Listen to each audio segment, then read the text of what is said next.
Welcome to the NFP Podcast, where we explore the empowering world of natural family planning. I'm Amy Smith. Join me and my co-host Emily Appledorn each week.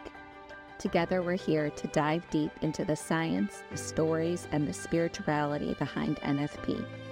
Every week we push back against the free love culture and advocate for a culture of responsible love, where intentionality and respect are at the forefront of family planning.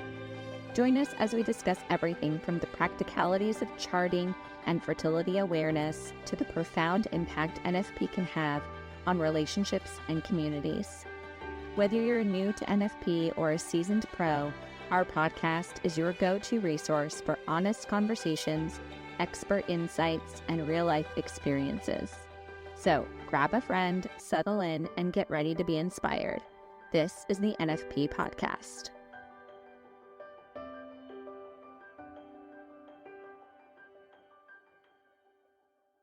Father Tad Pacholczyk earned his doctorate degree in neuroscience from Yale and did postdoctoral work at Harvard. He was ordained in 1999 to the Diocese of Fall River, Massachusetts, and currently serves as a senior ethicist at the National Catholic Bioethics Center in Philadelphia. Please join us in welcoming Father Tad Pacholczyk to the NFP Podcast.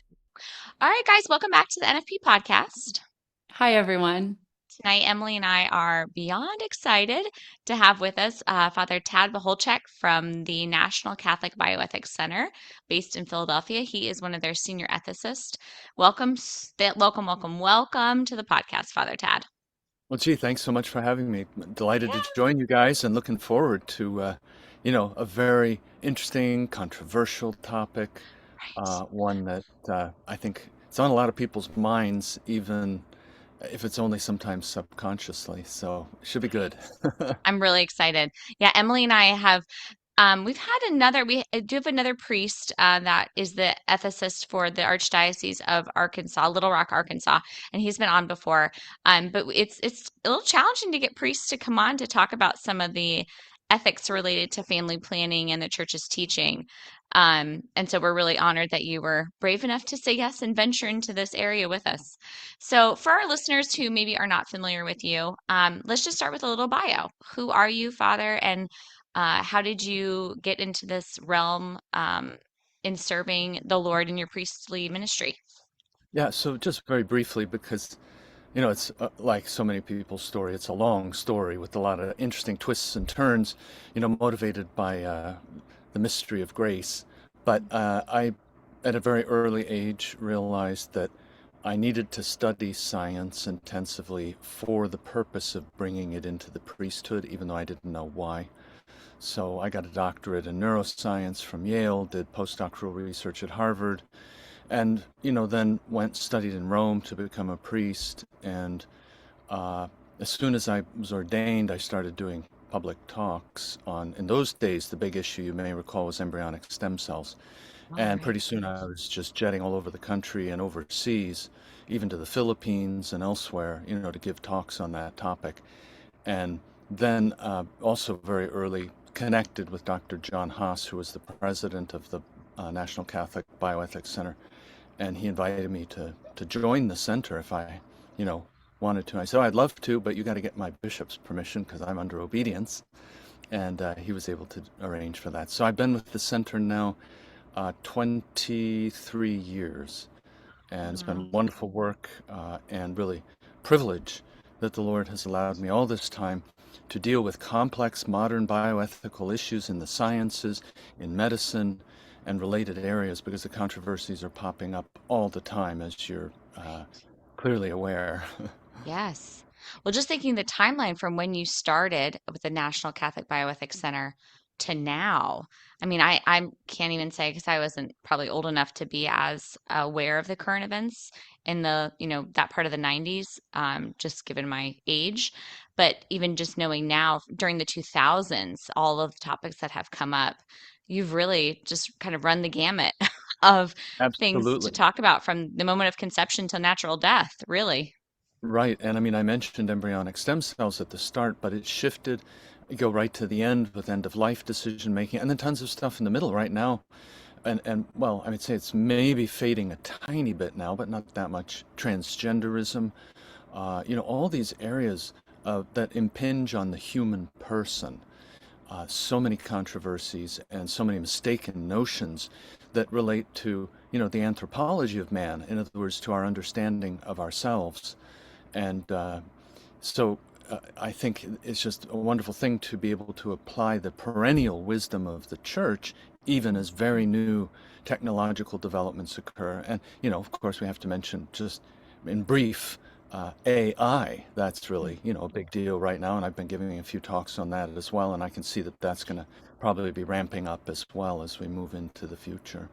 For sure. Oh, how interesting. So, I guess to kind of frame our conversation then before we jump into specific questions related to family planning, um, how would you describe for someone who's maybe hearing something like, Catholic bioethics? Catholics seem to have an opinion about everything or a teaching about everything or professionals in all the realms.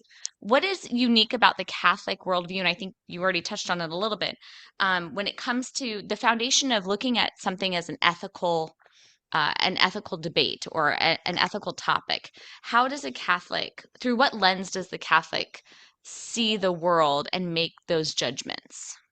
Well, I think it's through a very strong natural law perspective. And, that notion of natural law is kind of getting lost, I think, in the minds of many people, this idea that there are certain inherent values that we can recognize and respond to, even if we're not religious.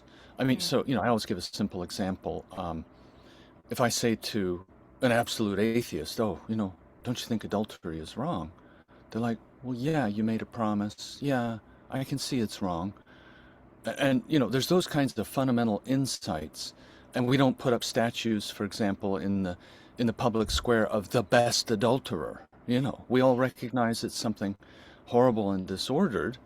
And so that really is the starting point that the church begins with, and calls people back to that kind of touchstone, as it were, of sanity. And it's not like, I mean, people sometimes have this wrong notion that, oh, the way Catholic bioethics works is you just sort of try to look things up in the scriptures, and if you can't find in vitro fertilization in the scriptures, oh, well, then you can do whatever you want, kind of. As no, I mean, in vitro fertilization is a complete replacement for all that marital intimacy implies, is clearly stepping into an entirely different paradigm and immediately raises all kinds of concerns and objections. And if people are, willing to kind of detach from their strong desire to do certain things that they want to do, they will be able to fall back on this foundational natural law level and, reconnect with these profound, basic verities and truths that need to govern our lives. But the trouble becomes when we get overly willful and, I want it and I want it my way, and I'm going to tell the church and I'm going to tell the Lord how it should be. And, that's a little bit of pride that's left over from that original cataclysm that we all have to struggle through. And thankfully, God is very patient with each of us, and we should rejoice in that. But we do need to really take steps in the right direction here to make sure that we are moving in that path of greater real enlightenment, morally, spiritually, personally, and not sort of just treading water, trying to stay where we think we want to be and get what we want to get. So, I mean, it's a kind of a general answer maybe to your question, but the Catholic Church, it I think is the one. And if you read some of the papal encyclicals that, or statements from the Congregation for the Doctrine of the Faith in Rome, that was the old name of it. Now it's the Dicastery for the Doctrine of the Faith. It also, those documents also often have statements about, that they're making appeals to all men of goodwill. So it's not specifically, that they're just sort of handing down to Catholics something from on high, but calling all of us to a deeper pondering, reflection, earnestness, seriousness in this endeavor to live upright, integral, beautiful, wholesome lives. And good ethics is just absolutely key and central to that. As soon as you step outside the bounds of ethics and start making unethical choices, you unleash all kinds of uh, vortices and tornadoes and other things that just whip up all kinds of damage in your life and in the lives of people around you. Uh, Mm. and certainly when we're dealing with, issues of sexuality, as I think we're going to want to talk about here, that becomes especially clear how easy it is for us to hurt each other in the sexual realm. And so the teachings of the Lord Jesus about chastity, about activity of a sexual sort only being reserved to marriage. These are super important to get right, and yet these are areas that really are hard for our day and age to tune into, as it were. So, I think it's a critical discussion, and the pursuit of holiness is connected to making good choices repetitively and building virtue. And Mhm. we need to put the first foot forward sometimes and start on that path to become all that we are meant to be and to become the full humans that we're meant to be. There was that old, I don't know if you remember I was at the army, be all that you can be sort of Right. thing, and they had a kind of catchy tune to it. And I always thought, well, that's very clever, and that's certainly what the Christian vision is. Just be all Mhm. you can be. And it's a beautiful vision when you start unpacking it and when you start Mhm. living in the movement of grace in your heart and in your life. Mhm. And I think it's a perennial invitation that we need to present to each new generation. And I was encouraged recently to hear that a lot of young people are kind of apparently tuning back in to the church and to Mass and to attending and receiving the sacraments and so on. Those little, it's a little blip on the radar, but always nice to get those little blips. They're kind of Mhm. encouraging, and to know that the Spirit of the Lord is still moving, in great ways in our midst. It's always very encouraging. I agree. Yeah, hearing the numbers that come into the church at Easter this past year were very encouraging for sure. I love, Father, that you said that. I wasn't expecting you to say, through natural law, and it makes me very proud to hear you say that as a Catholic, that that's how our church, first and foremost approaches these sensitive topics, and it just makes me even more appreciative of God, the Almighty, right, the Maker of heaven and earth, that He pursues us through the way that He designed us, like that He comes to meet us. And I feel like that's so accessible through something like the natural law. He doesn't come to meet us in highfalutin theology or highfalutin philosophy, but it's in our very nature as being man and woman, in our human nature, that God has written these things on our hearts, for us to know Him so that we can know Him and love Him and serve Him in this world and in the world to come. So, how beautiful. How beautiful. Okay, so under that understanding of natural law of God making us male and female, bringing us together and giving us our first commandment to be fruitful and multiply. All these years later, Emily and I started the NFP podcast, where we love to Mhm. talk about all things related to that topic. Let's start, Father Tad, with some of the questions that Emily and I have had. So, for our listeners, we talk about a lot of different things, and we ask questions that sometimes go unanswered in our just weekly conversation on the podcast or with guests.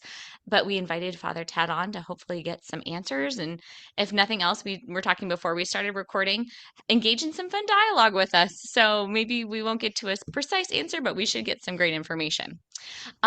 So Father Todd, let's start with something that Emily and I have been talking about a lot more recently because I have jumped back into the world of working with engaged couples. And my approach now in teaching them about the church's teaching on chastity during the engagement years and during married years is to be a little bit more direct and explicit about very about the specific teachings on what is permissible and impermissible in the very act, the marital act, when you are married, and what are the expectations before you're getting married, right? We're not living together, we're not sleeping together, we're acting in a way that honors each other, leading up to that point where we receive that sacrament and we exchange our vows and we actually become married. So, as Catholic NFP educators, which I know Emily and I are, and there are many people who listen to our podcast are. We've got lots of friends. How how do we, or to what extent are we as educators responsible in the education of these couples that we're helping to prepare for marriage, for them to, one, know, like, how much information do we need to be giving them, right? And then to what extent are we responsible for making sure that they're aware if they come to us in a state of living in a state of sin, right? They're living together or they're sleeping together outside of marriage. To what extent are we responsible for engaging in that conversation with them? Because it's something that I know Emily and I are very curious about, because we want to be kind of holding up our end of the bargain. Like, I have this, not a like fear, I use that word, I guess, lightly, but a very big, an awareness that I have a role to play in this. And I just don't want somebody to not be where they need to be because I was afraid to say what I needed to say or what I was supposed to say, or for me to overstep my bounds and say something I shouldn't have. So, yeah, thoughts on that? Yeah, I mean, I think you've touched on an important point. And I mean, part of it, when you're asking it from such a sort of personal direction that, I'm doing it and I'm curious where the lines of obligation fall. I think there's always going to be a kind of immediate reading of the situation of the couple in front of you. And you're going to have to say, after you get to know them a little bit, all right, this conversation has gone in this direction, and now it seems to me that we've run into the awkward fact that, in fact, they are sleeping together, living together, and we've sort of hit it off well, and the grace of God pushes you to say something, and as you said, sometimes quite direct, and I think that is uh, often. I'm going to use the word often. Something that the Lord would have us do. And, in a sense, you guys have now special training, special background in what you're doing, and your part of your expertise does mean scratching the surface, at least, of some of these somewhat uncomfortable and awkward issues that need to be addressed because so few other people in our society are willing to do that. Sometimes even immediate family members won't bring it up, even though the immediate family members may have been raised Catholic and they're hesitant to, I want to be accepting and all this other type of line of argument. So yes, I think there's some discernment, and there may occasionally be a case where you say to yourself, well, this couple in front of me, I don't think this is the right moment. Maybe this is our first meeting. We need to wait. I don't want to sort of alienate them too quickly or discourage them. And, the priest faces that same question when we're doing marriage prep with couples, and it becomes clear that they've both written down the same address, on the application, on the intake form. So, but I do think, what your sort of suggestion here is, let's err on the side of a bit of courage and on the side of a bit of generosity in bringing this up with our people. And I think that's right. Don't err on the side of being too kind of tiptoeing through the tulips all the time, because that's what the world is doing to these people, and actually giving them a counter message that it's just fine.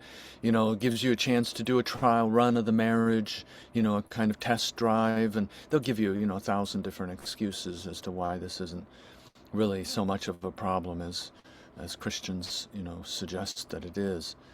And so, I think we do have a need to put ourselves out there in these moments, but to do it as much of a way that we can, that we hope it'll hit the intended target, hit the bullseye, and the couple will say, oh, yeah, okay, yeah, we haven't been feeling right about this, and let's talk more about this, and what do you think this practically means as we move towards the wedding?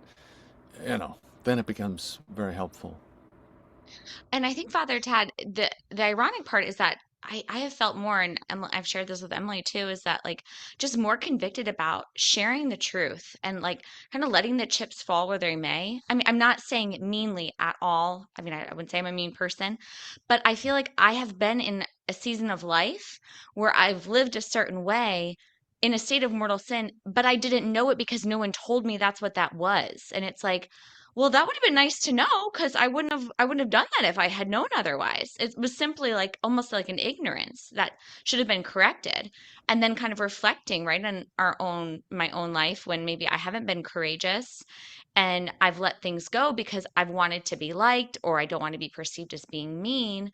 Whereas, well, that was maybe that moment where you were going to give them the information that they needed in order to make the turn and to make the choice. Like someone has to be telling the truth in that regard. And I feel like I could be reading this situation incorrectly, but I feel like with good intention, right? In this area of marriage preparation and the conversation around NFP, for a while, with the introduction of theology of the body and the beautiful teaching of John Paul II, we recognized that there was a point in time maybe in the church where there was a lot of conversation about what not to do, what not to do, what not to do.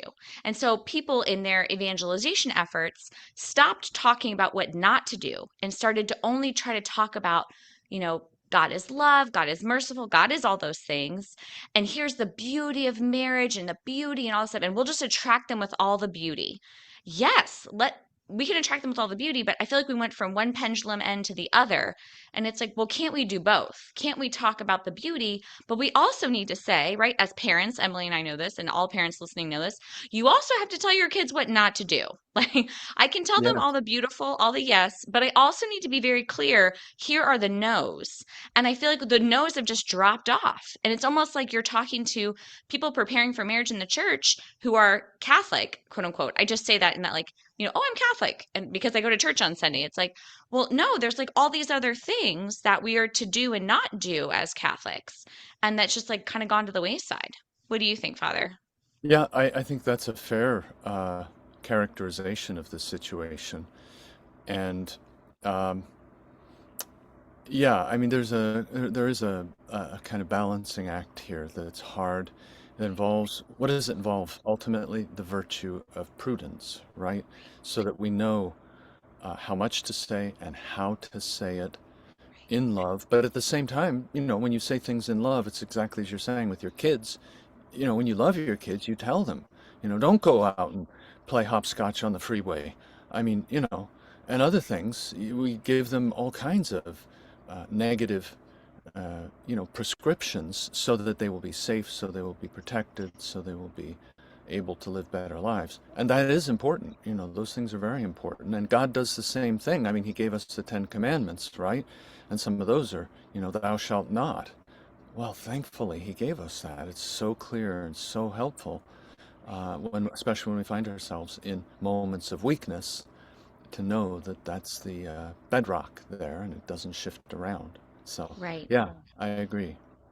Right. And I feel like as the educator, and I'm curious, Emily, if you would agree or what you would say, but I feel like as the educator too, on this side, like my intention, which I know the Lord sees my heart, like my intention and my desire is for this couple to not blindly enter into this lifelong union.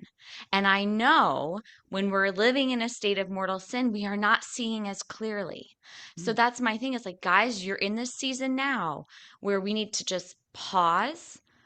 Let's get to confession, like clear away the muck so we can see this person and this relationship clearly and know if this person is who I think they are. Because I feel like trying to draw attention to the fact that when we're sliding into marriage by living together and sleeping together beforehand, it's not necessarily an active discerning choice. It's just kind of the next thing that comes up without what you said, Father Tad, right? Like that pausing, that prudential judgment to say, do I really want to enter into marriage with this person? Or is it, I've just done all this stuff with this person. Let's just kind of keep going down the track.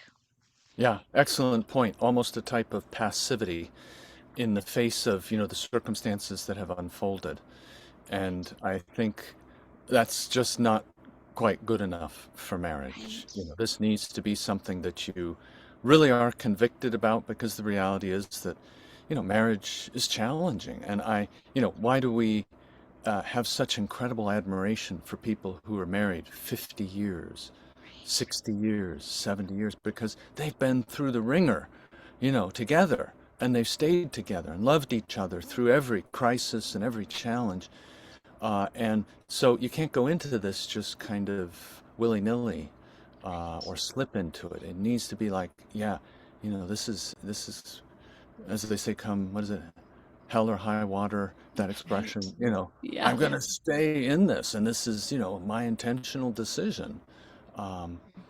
Nothing's going to break me from it. And that, I think a lot of people have, as you're suggesting, they just haven't ever gotten to that point. They haven't thought it through. They haven't had the opportunity to discuss it with anyone. They just are floating along, and this is the next thing, and so, it's great to call them to a deeper reckoning and accounting, really, for themselves as they make this important step, lifelong decision. Right. It sounds like what I'm hearing you say in regards to the teacher's perspective, perhaps like with cultivating that virtue of prudence, each situation is definitely different. But it sounds like as a teacher, we have the moral obligation to present the truth about chastity, about all these things that should be going on. And I feel like where that prudence comes in is if the Holy Spirit is kind of stirring you, like, do I need to take this deeper? Because I feel like if you're feeling that way and then you don't act on that, that would kind of be one of those situations where it feels like I didn't have enough courage in that situation. I feel like I should have taken that farther. But I feel like the majority of the time, hopefully the teacher is able to kind of read the room, so to speak, and kind of know, like you said, when the address is the same, that sort of thing. Those are kind of tip-offs to know, what points to maybe bring up, so to speak. But I also, just like you were saying in regards to prudence, in a situation where you feel like things are not being well received, perhaps, you mentioned, we don't want to turn people away, but I think that we can gently provide the truth and maybe just, like Amy said, let the chips fall where they may. We don't have to just, go off on some long tangent about it. This is what the church teaches. This is why they teach this. And this is what you should strive for during this engagement time. Would you say Yeah. that that's something like I that? think that's excellent, perfectly fair Okay. summary, really. Let the chips fall where they fall, because there are going to be couples who are cohabitating that no matter what you say to them, they're not going to break it off. I mean, I've had to deal with that in marriage prep as well. And I still think the fact that, I say something or you guys say something to them and plant the seed, only the good Lord sees far, far down the road, and he knows where that may go, what that seed may germinate into later, once they've crossed the threshold of marriage. So I do think, yes, the whole thing, we are, at the end of the day, we are our brother's keeper, all of us. And so there's going to be elements of correcting one another, sharing, messages that are sometimes challenging, and we shouldn't shrink from that just sort of out of worldly motives. We should always be, putting it into the context of prudence and of love for these individuals and wanting them to find salvation at the end of the day. So we want to kind of push as far as we sense we should be pushing here to enlighten, to support, to encourage, and to maybe be a source of change in their thinking. And that's a big deal. But, it does depend too. I mean, I think the other thing that's always amazing to me is to see, for example, couples who maybe do this, cohabitate, then they get married, and then, and they haven't had any kids, and then suddenly, I don't know, a year, 2 years into the marriage, maybe they stop contracepting and they have kids, and now what? Oh my goodness, they're all of a sudden interested in, the local school system. They're suddenly interested in maybe some ethical things, and they don't want, of course, any harm to come to their. It's just like the whole perspective shifts, and so there becomes then maybe this possibility: do I want my kid, when he's getting a little older, as a teen, do I want him to be sexually active, the way I was when I was younger? They may be saying to themselves, and no, maybe I don't want my kid to be doing what I did, and I want to protect him, from harm. Dot dot dot. So I think the realization that there's a long road ahead potentially, and we're just doing a little bit. We can't fix everything in initial meetings, and this is true for marriage prep that we priests do. I think it's important that priests understand you can only usually accomplish so much, because when it comes to the whole question of understanding the divine design of marriage, where do most people get their sense of marriage from? Well, from looking at their own mom and dad. And if they had a bunch of bad examples there, then they sort of bring that into their own marriages. So you as a priest, meeting them for, an hour at a time, a few times before the marriage, to think that you can undo decades of malformation, you may not be able to. Now, the grace of God is powerful. I'm not saying we shouldn't try. What we feel drawn to share in the fullness and the beauty of the truth, we really should.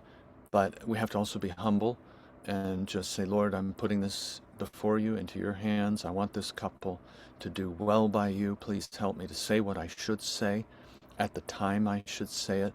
Help me to truly accompany them to a new place, if it be your will.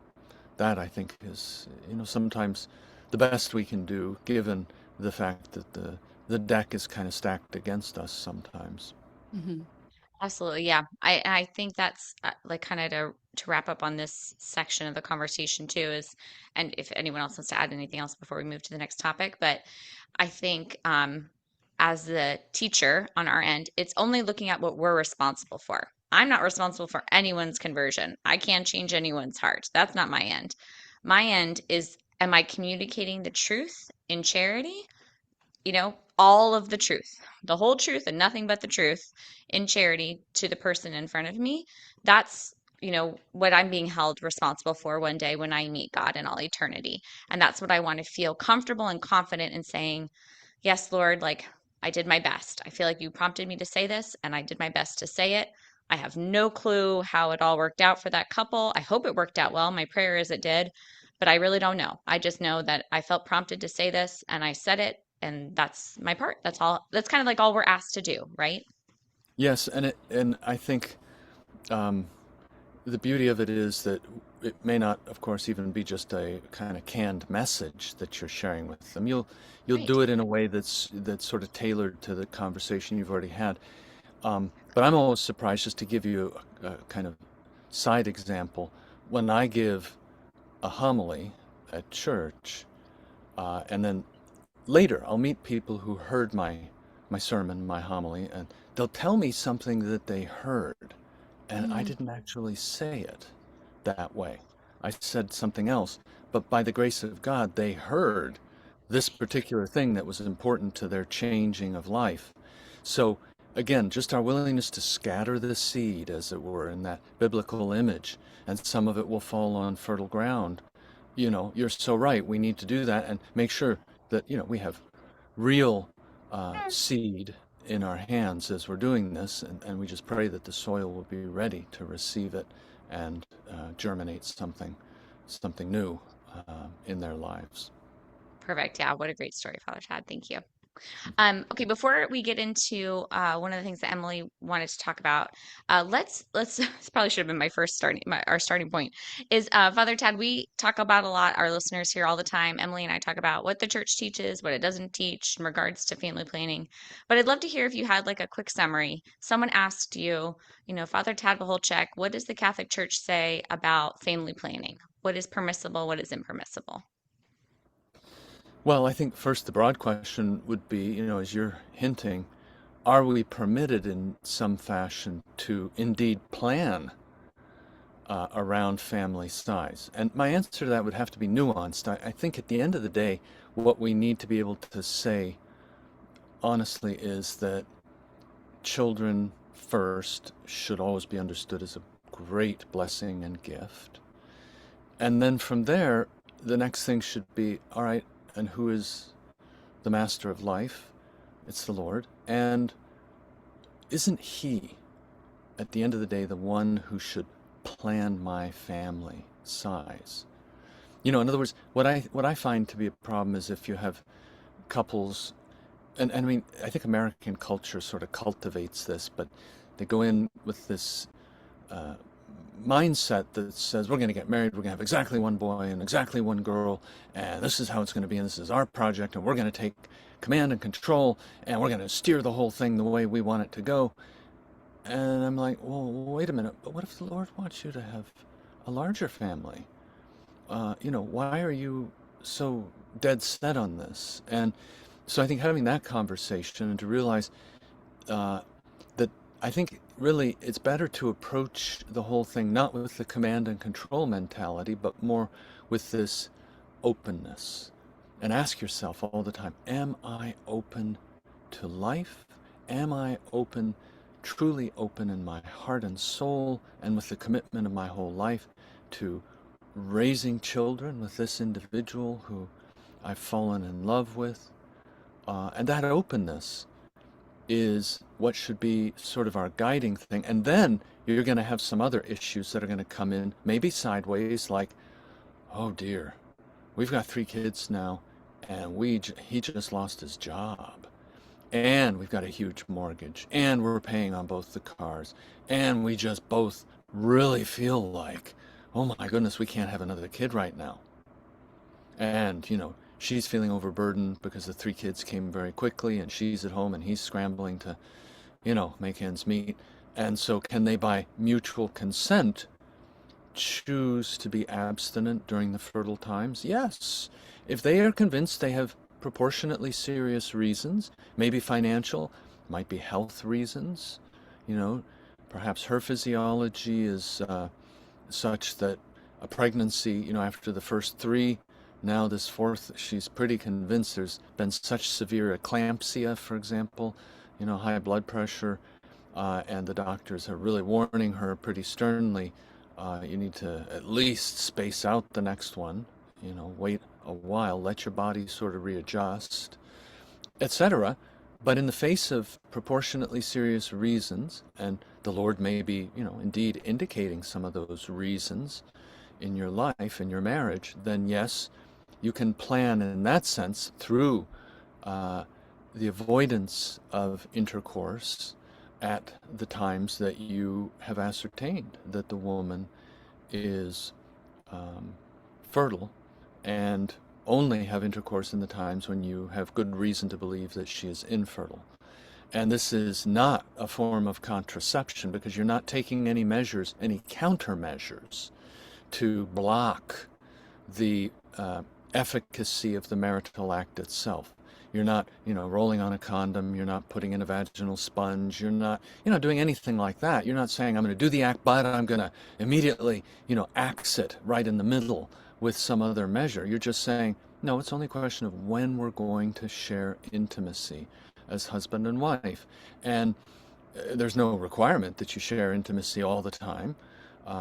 It's the sort of thing that the couple can by mutual agreement work to adjust. And actually the decision to be abstinent will invariably affect their marriage, their whole sense of closeness to each other, growing together, communication, many other aspects. There are many other benefits that will perhaps surprisingly flow out of that. And so the church, recognizes all of these things. And I think Pope Paul VI's Humanae Vitae really, was just a shockwave to the world when it came out. But when you read the document, I always say to Catholics, please, please, please read that document. It is so outstanding, and catches so many of these nuances that we're hinting at here. The first time I read it, believe it or not, I was 15 years old, and I walked into the back of a church and happened to be sitting there, and I picked it up and I read the thing. I said, what is this document? I've never seen this before. Picked it up, read the whole thing cover to cover, put it down, and I said to myself, Oh my goodness. Now I get it.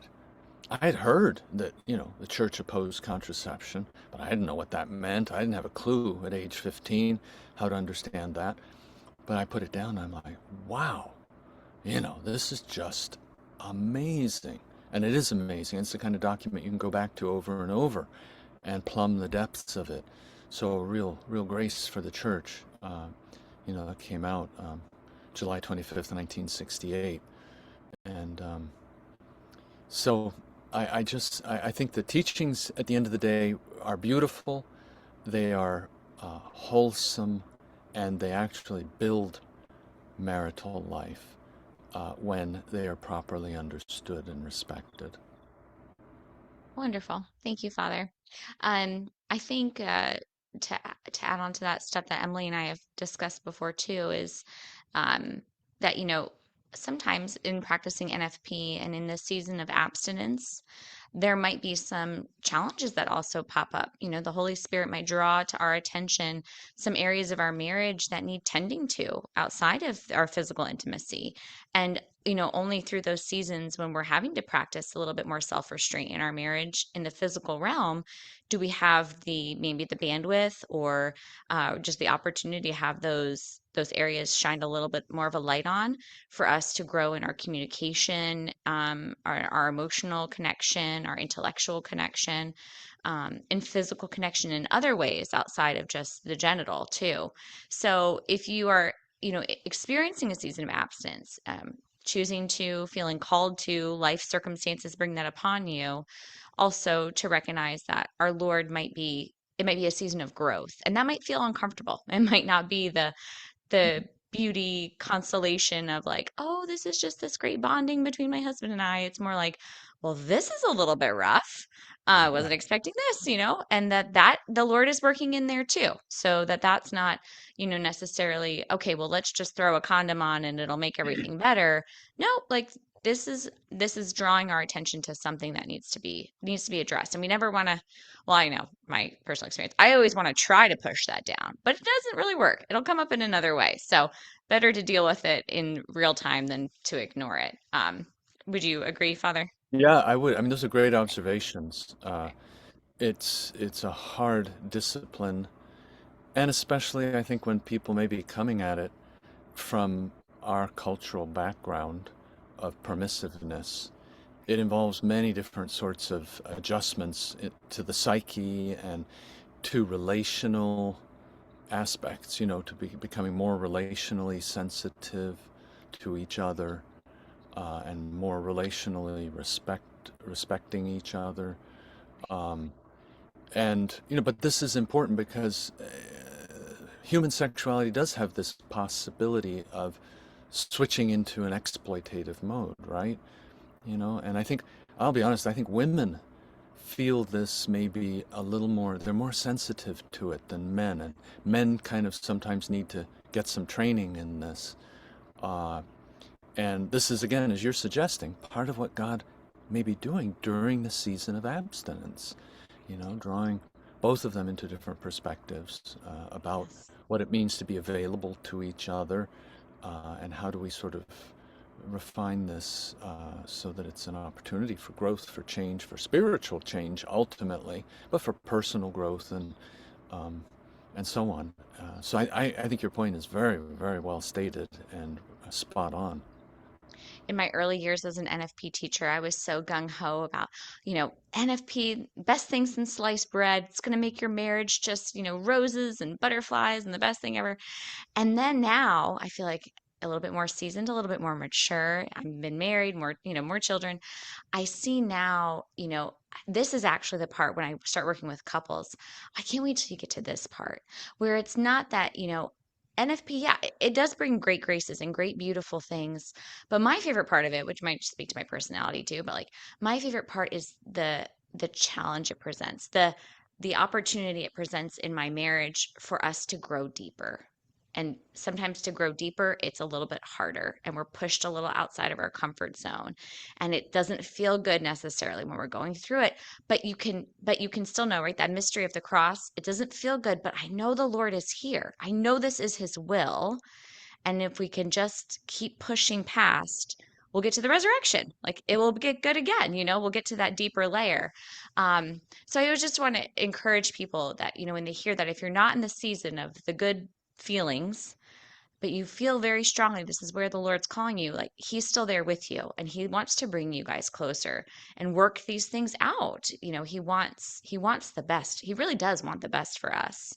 It's just, yeah, having that humility to recognize I don't always know the path by which I need to take to get to the best. So, Yes, yes. And I mean, the whole thing about communication between spouses, I mean, you guys probably speak about this quite a bit, but it does seem to me that the notion of changing the way that they communicate to each other by having this willingness to even descend into the details of, her cycle, her fertility, all these things, it kind of, it's a new, I don't know, horizon, I think, for both of them, because I mean, she's got to be more disclosing, he's got to be more receiving. Uh, and this is good, I think, at the end of the day. It brings them both to a more mutually shared type of understanding and ability to say certain things, even about how they're feeling when they anticipate that, the next opportunity for sexual sharing may be approaching, but to still be able to say, well, can we talk about this? When previously it just would be almost maybe instinctual, you just move into it without having the opportunity for that can we talk about it moment. So communication, I believe the Lord teaches us so much. And you're right, because there is going to be sort of friction, feelings of friction, both sides potentially, if one has a slightly different set of feelings at a particular moment than the other, then it's going to require some more effort to get it right. And the Lord is there, as you're suggesting, through the challenge, the suffering, the newness of that whole situation. yeah. Yay, good. Okay. All right, Emily, you jump in with your question. We'll give you your first and then we'll do the spouse one. Yeah, Father, I'm wondering if you might be able to speak to the hearts of the couples that have had ectopic pregnancies and experienced that loss and had to um, go through the medical treatment for that. And then, whether Catholic or Christian, these couples really, I think that this is a very special or specific feeling that these couples go through with this thought that in order to save my life, it's being recommended, I have to end the life of this baby. Um, and just kind of, if you could give them some, I, I don't know if it's an explanation of how all that works or just kind of speak to their hearts and just maybe some advice on how to view that in a different lens so that it doesn't feel so. I think there's some guilt there, about perhaps how the woman feels like her body let her down and perhaps even like is it somehow my fault, um, so I think there's just a lot of feelings that go on in a situation like that. Right, I agree. And those feelings will sometimes come up many, many years later, after the fact, when they're sort of reflecting back on steps that may have been taken. Um, so, I mean, let me just maybe make a quick mention. I think people can see on the screen right next to me, I have ncbcenter.org and fathertad.com, and I write a monthly column, roughly monthly, on bioethics, and I have written, about ectopic pregnancies, so I recommend people check that out. I also did a big interview on it on the National Catholic Register, which was pretty detailed.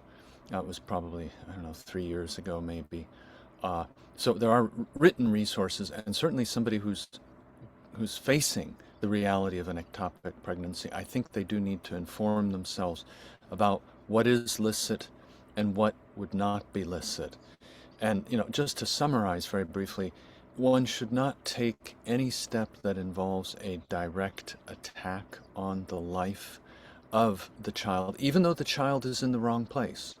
The child's not in the uterus. The child's maybe in the fallopian tube or ectopically somewhere else in her body. And there's no way, for the most part, that any of those ectopic situations can continue. Because what happens, for example, in the fallopian tube is the tube is very thin. The material that it's made out of, so to speak, the cellular material, is very thin, and it can expand a little bit. It's a little bit stretchy, but there's no way you can go to term. So what's going to happen? You're going to have, reaching a certain point, you're going to have splitting open, massive hemorrhage, because the placenta is, drawing a lot of blood at that point. And then what? Maybe both mom and baby will die at that point of hemorrhage. So this is definitely a serious, serious matter that we're talking about medically. But the question becomes, is it allowable to mount a direct attack on the life of that child in a situation like that? And some people will sort of presume or assume, yes, it's okay. Got to save the life of the mother, so whatever we have to do should be fine. But that is where the error creeps in, because you're actually dealing with two lives that are of equal beauty, value, sanctity, and you can't instrumentalize one for the benefit of the other. You can't attack one for the benefit of the other here. So what are you allowed to do? You're allowed to indirectly resolve a pathological situation and tolerate a second unintended effect, which will involve then the death of the child. And the way that's typically done is, if you have the fallopian tube and inside the tube there's the baby, then you cut on both sides of the tube to remove it, because you have a clearly pathological situation developing in the tube.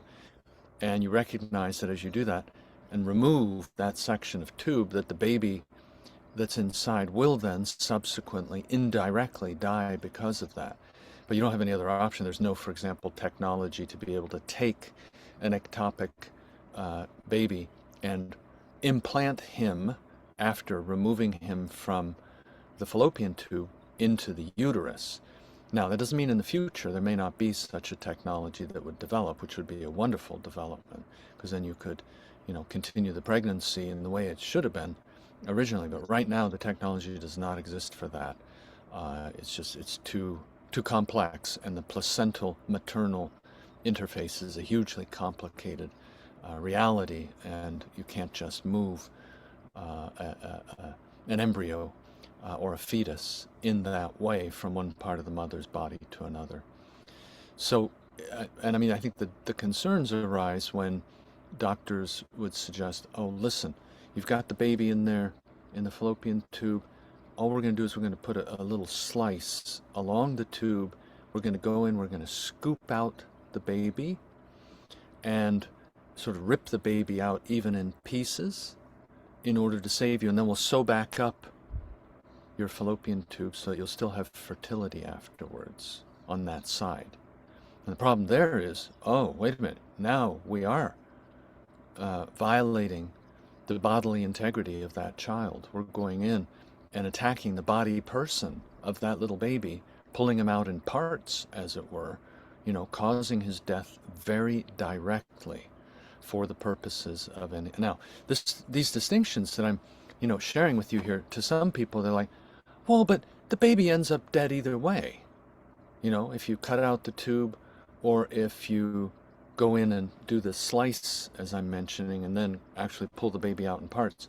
But it actually makes a huge difference, morally speaking, how the baby arrives at the point of dying. Did I choose to mount an attack on the individual baby, on the child, or was I really just trying to provide a therapy to resolve a pathological situation that the mom found herself in? And I regret and merely tolerate a second, ultimately unintended and undesired effect, that the child will perish inside the tube as we remove that whole section of tube that contains him.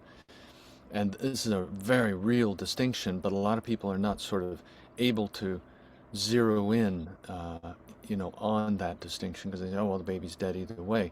Yes, but how the baby died matters. And did you have a hand and a willful decision in any fashion that sort of caused directly rather than indirectly the death? That is actually very, very important. But I acknowledge this is hard for people to wrap their minds around sometimes. So, then you're also mentioning sort of the sense of loss, and I think we have to, as you're suggesting, have a real sense of compassion and willingness to support women who have gone through the challenge, the loss of the pregnancy in this way, and even perhaps with a lot of ambiguity surrounding it. If they went to a non-Catholic place and things went down some other path, like the method I was mentioning, the salpingostomy, where you cut the tube, or there's another drug out there called methotrexate, and a lot of places use that, and it does appear that the methotrexate just targets rapidly dividing cells, so it's a kind of direct pharmacological attack on the child. That's my opinion anyway, of that this is not something that a married couple should advert to as a way to address an ectopic pregnancy.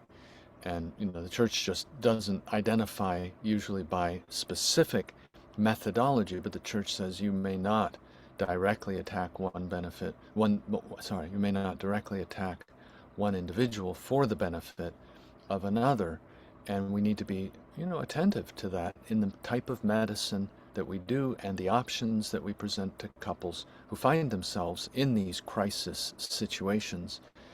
And even husbands will struggle with this as much, because they're like, just do whatever it takes to save my wife, and I don't care what it is, sort of thing. It's like, no, we have to care. There's two patients here now. It's not just your wife.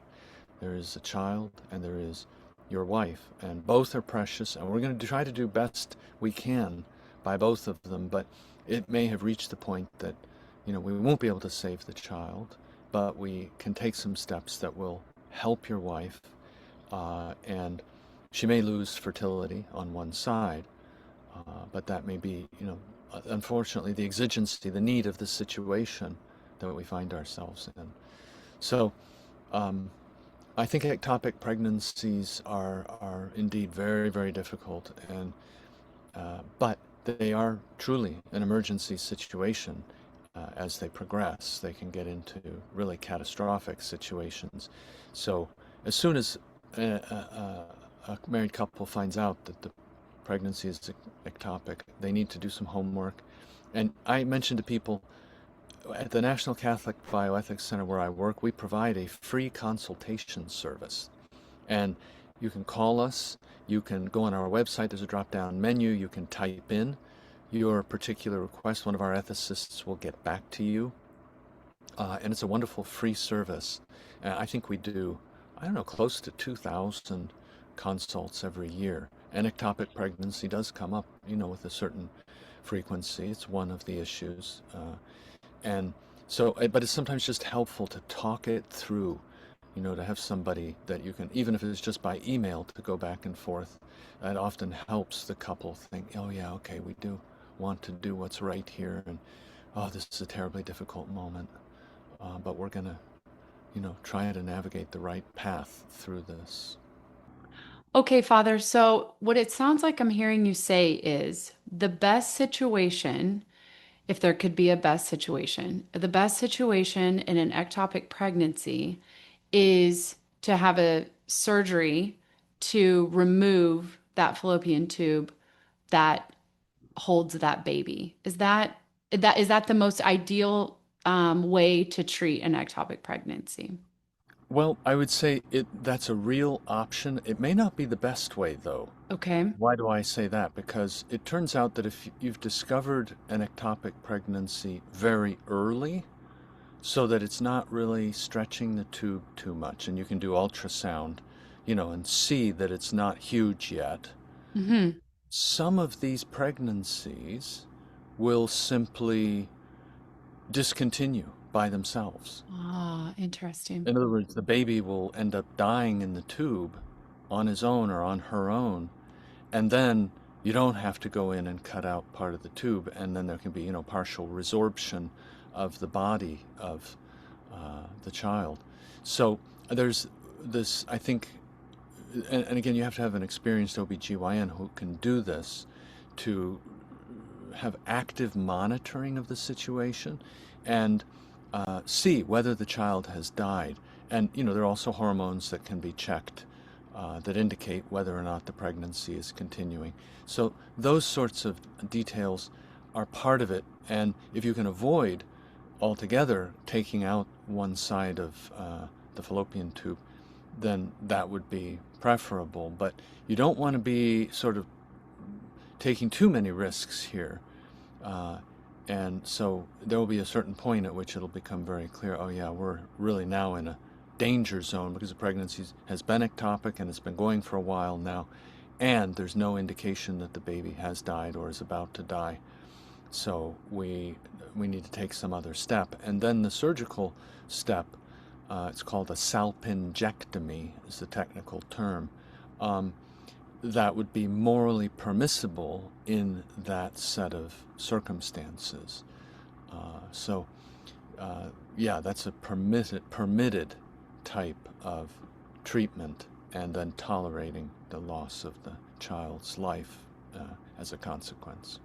Okay, so I'm just thinking about a couple of couples that I've worked with where I live in Northwest Arkansas. We don't have access to naprotechnology surgeons, for example. And I know that that type of surgeon would be an ideal surgeon in a situation like this for the way that they approach things like this and their approach to life.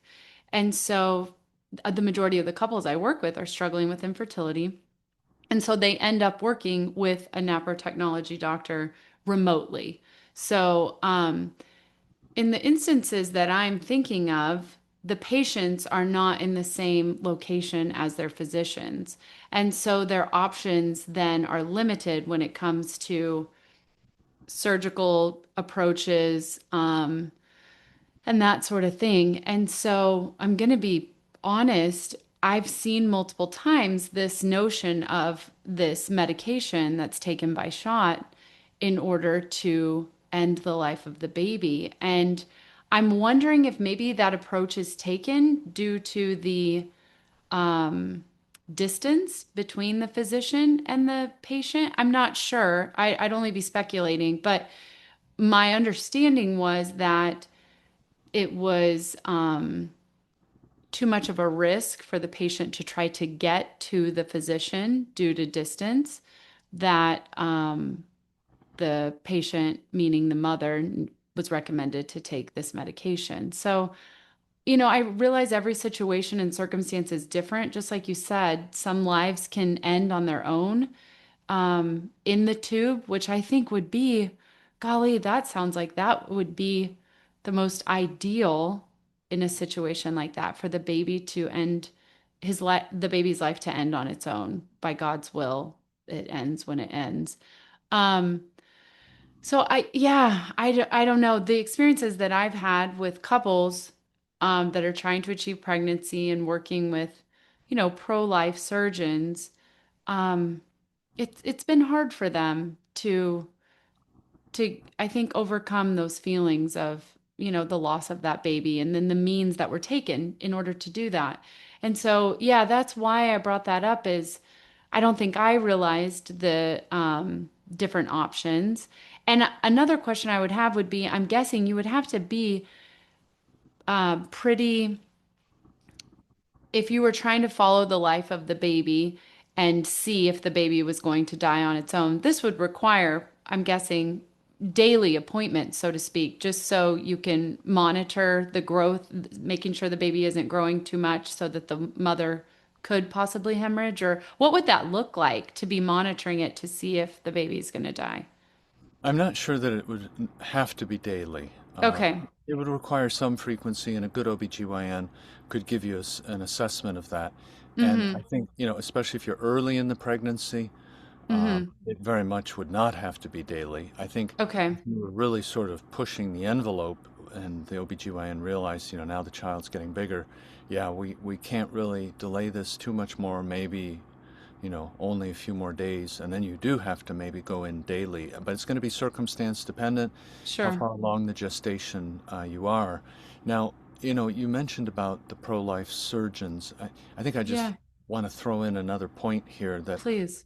I think can be helpful to couples who are dealing with this. So, um, if you have a pro-life surgeon, or someone connected to NAPRO who does, uh, these types of surgeries, that's great. But often you don't. But many times there still will be the possibility of having a conversation Okay. with your surgeon who is maybe not fully up on your set of values and just saying, look, this is important to me. And I want you to understand there are certain things I do not ever want to do in addressing this ectopic pregnancy.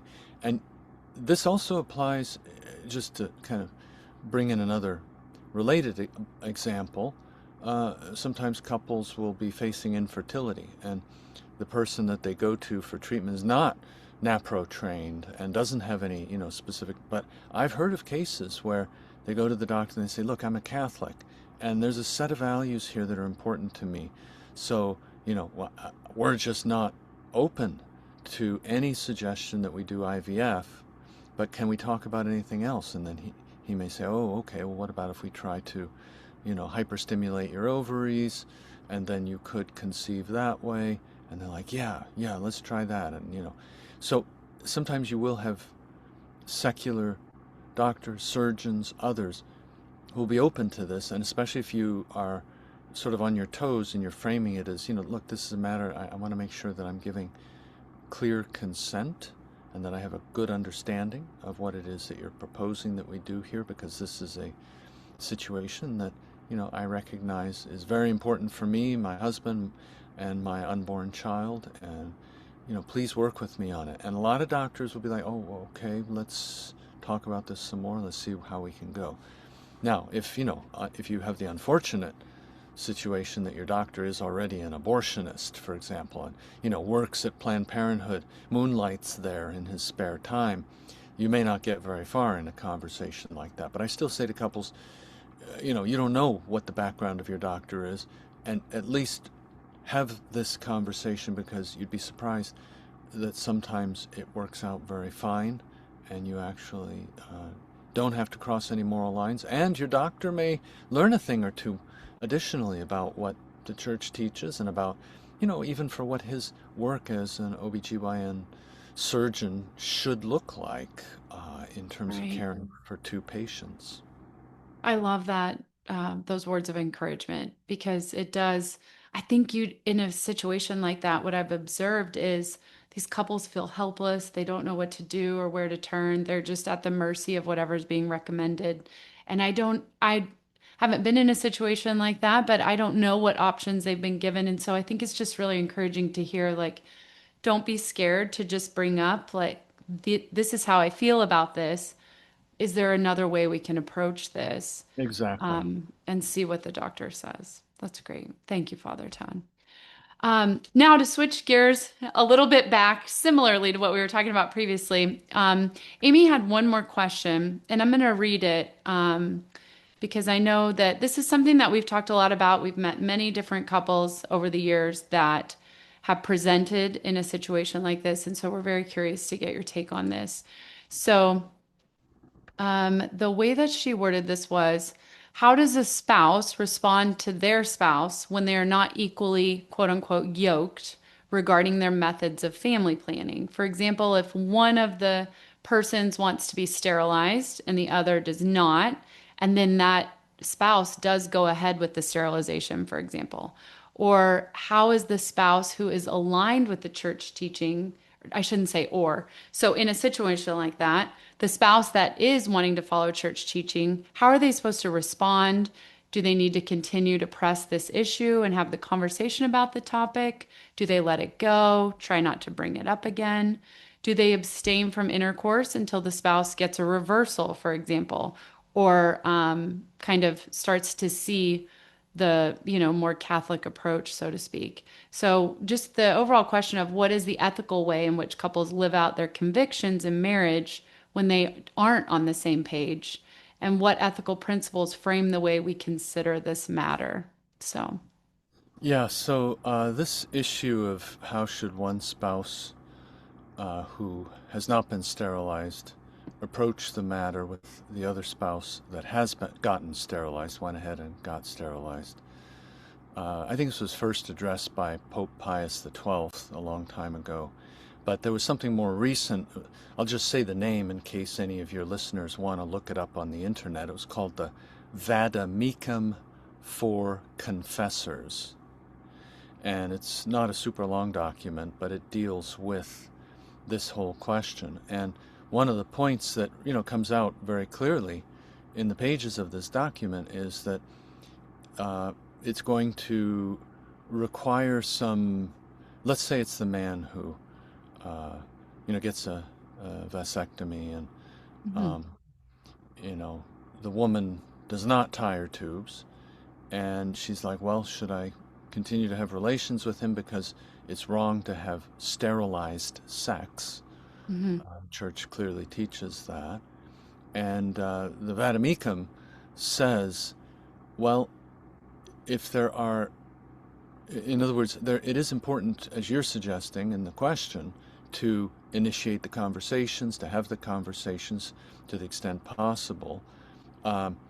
Also to look at the question of a possible reversal, but understand that the church does not require reversal.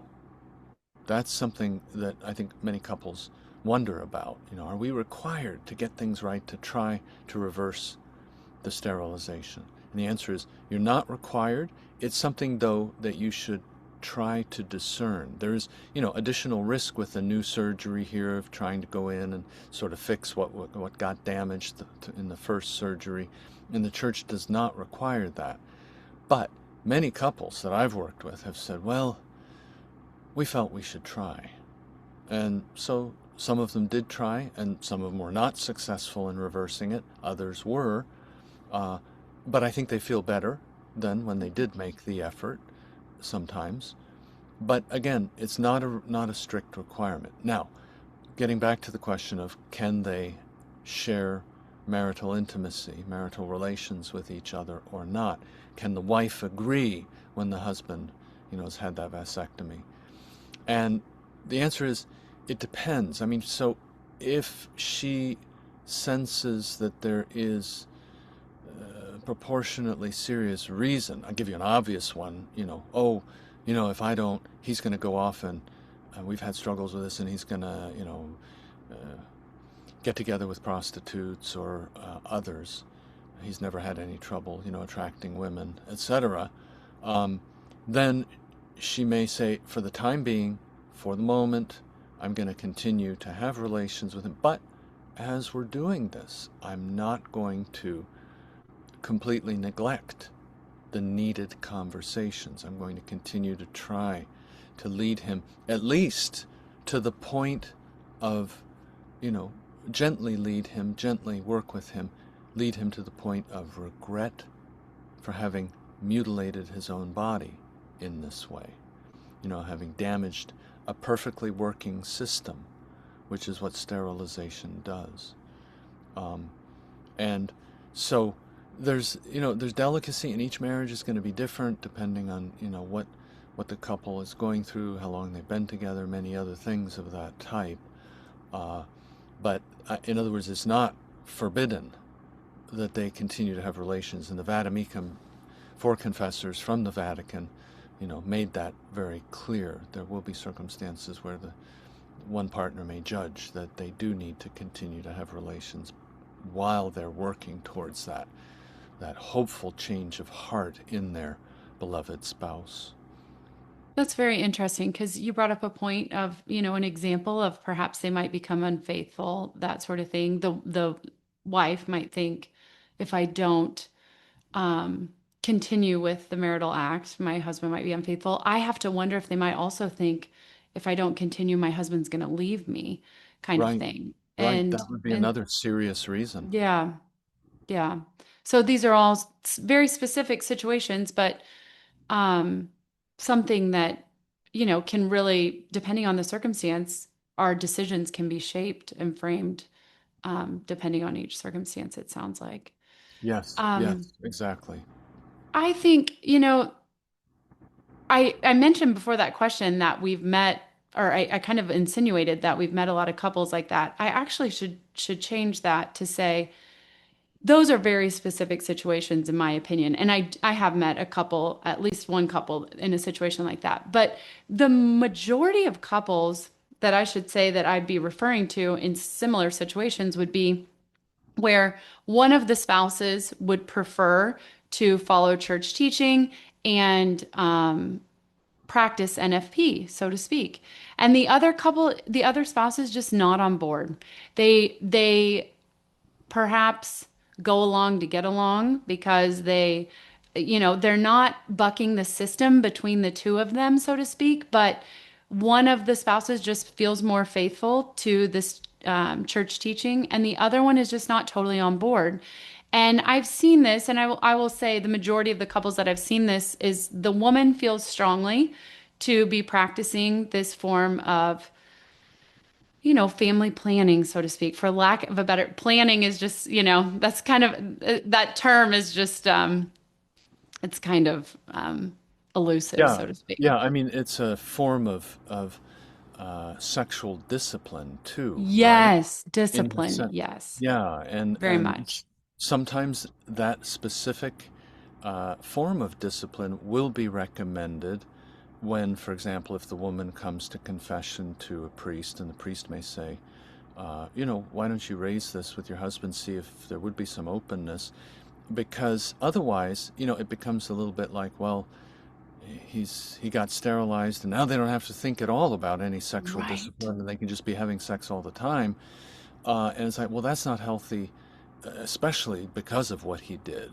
So as a sign of change and openness to getting things right again, uh, that discipline of practicing NFP, even though it doesn't have anything to do with now the prospect of getting pregnant because he's been sterilized, um, that's good potentially as a path to help that couple reacquire a sense of bearings and as you're saying, the wife may already be aware of that, but it may also help the husband if he sees that this matters to her deeply, Right. and and hopefully he's moving then towards that much needed endpoint of himself saying, "Oh dear, why did I do this? I made a mistake. I need to Right. bring this to confession and Right. clear the Amen. decks with the Lord Jesus." And that will be a huge step if he can reach that point. And That's similarly, if it was on the part of the woman, if she tied her tubes, same thing. These are issues of really grave matter and serious importance.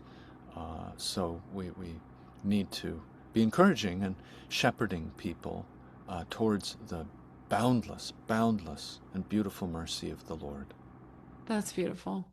Um, Something that I was thinking of that, and once again, I feel like I'm jumping all over the place, but something that we referred to at the beginning in regards to couples that might be in a state of mortal sin, whatever that might be prior to marriage, maybe they don't get to confession before the sacrament, that sort of thing. Something Amy and I have talked about is this idea that the sacrament, can you explain how is it possible for the sacrament to be null and void in a certain situation, or does the grace of the sacrament, you know, can you just explain how something like that, if that's possible? And then if so, what would a couple do to rectify that, if anything, if they figured out, unknowingly that that was something they entered into? Uh, I'm not sure I can sort of navigate for you in the in the space of a short space here, uh, Mm-hmm. the implications of canon law of marriage here. I think, I mean, there can be questions about prior infidelities and so on, but these have to be evaluated, I think, case by case in the Right. particulars of how they. And so, in other words, because you're asking specifically about validity of the sacrament, the general understanding would be that once the marriage and the consent has been exchanged, and once the marital act has been consummated as, qua marital act, then you have typically a valid marriage. But, there are some nuances, and I don't work in that domain of sort of, Sure.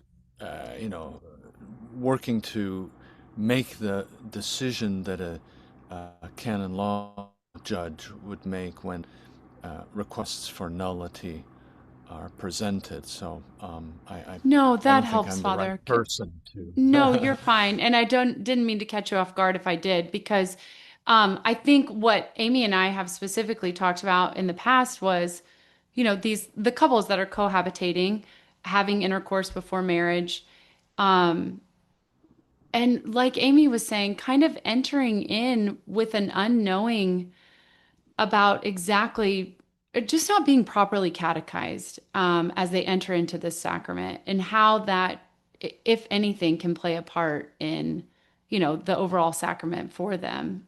If there's any issues there that you're aware of that would need to be addressed. Well, I mean, I think, at the beginning when we were discussing trying to make sure that the couple is aware that there's a problem and ahead of the marriage and encouraging them to rectify it in some fashion, that's clearly the order of the day, right? I mean, and um, then the question of what they knew and what they didn't know, if the marriage founders later, and they're kind of seeking to get a declaration of nullity, or you know, I mean, the other side of it is that sometimes there can be these situations where they're living together and they, despite our best efforts, they sort of ignore what we offer and they move into the marriage. But then, some distance into the marriage, there is an awakening. Oh Right, dear, why did we do that? And we shouldn't have done it.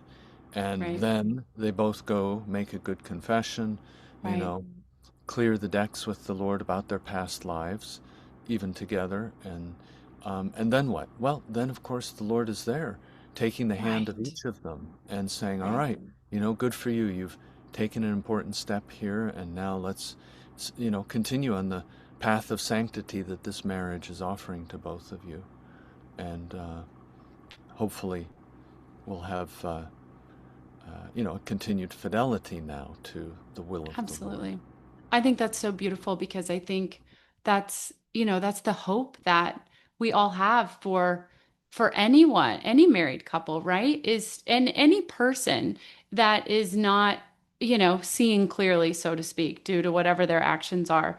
And God is so merciful, and he will bring us to that healing, ideally, if we just allow him to. So I think Yes, that's really beautiful. Just, yeah, our eyes can be opened later, and it's what we do with that knowledge, right? Take it to yes, confession, and try to, move forward, and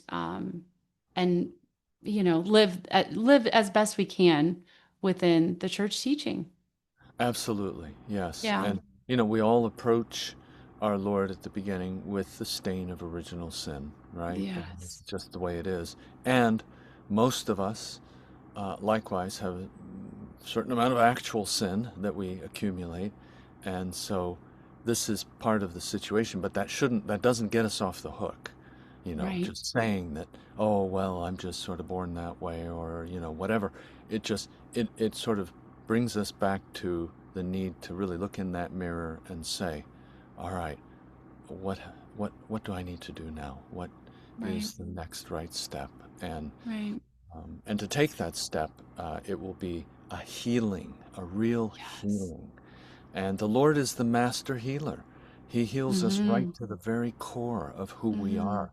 And and with relationships, He heals those as well beautifully. Yes. In marriages, He makes them whole Yes. and powerful when both spouses do kind of turn to Him. So, Amen. I feel like, yeah, the overarching theme here is, God enters into these wounds that are made, at different times in our lives where for whatever the reason is, we strayed off the yes, path, and we precisely. can always come back. Always, always. Never Always lose come back. hope. We are a religion of hope. And Yes. it's just a beautiful thing that virtue of hope sustains all and needs to sustain all of us. And you don't want people to be doing the opposite, which is turning to despair. Never, Amen. never despair. The Lord is always, always, always waiting for you with arms outstretched. Thank you, Father, for reminding us of that.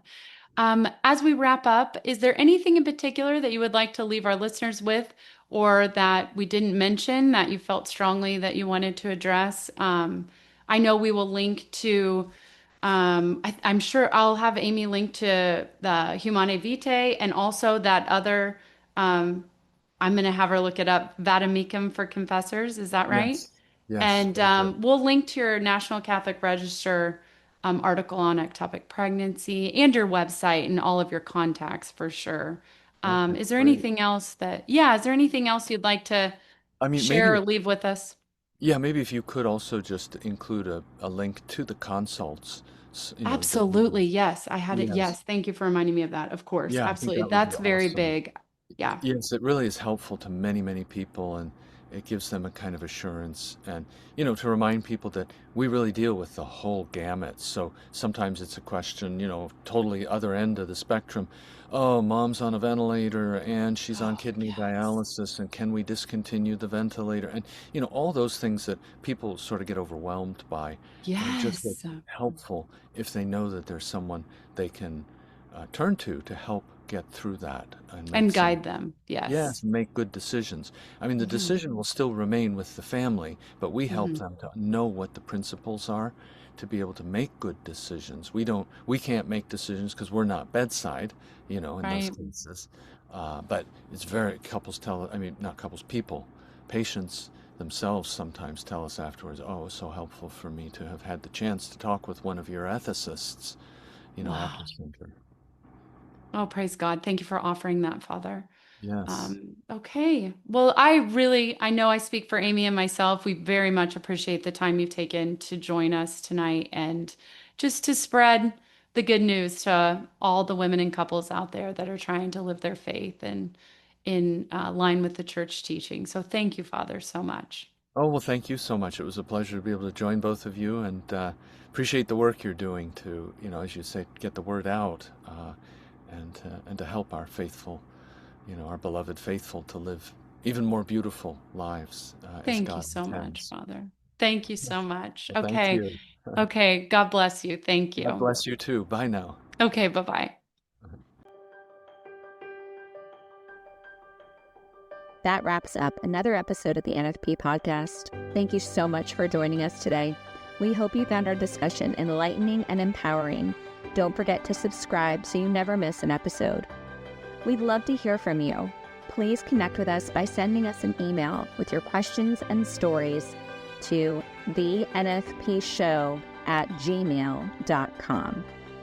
We'll be back next week with more insights, tips, and heartfelt conversations about natural family planning. Until then, love responsibly.